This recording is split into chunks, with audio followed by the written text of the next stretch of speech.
તો આવી રીતે આ ગિરજા આ છે જૈન ધર્મના મંદિર અને આ પુરાતન મંદિર છે અને બીજા અને 3 મંદિર છે સામેના ભાગમાં છે.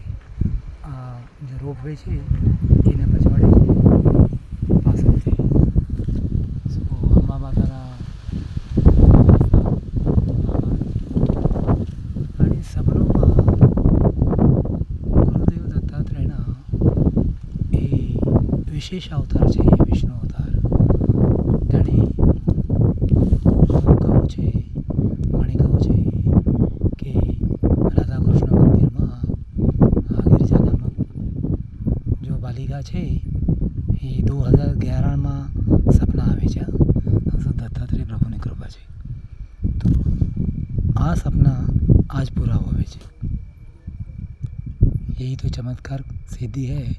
वेरावल में भी थी, जूनागढ़ में भी थी और इधर गिरनार में भी है. और यही इंसान को समझ में नहीं आता है, इसीलिए इंसान भटकते रहता है और साधु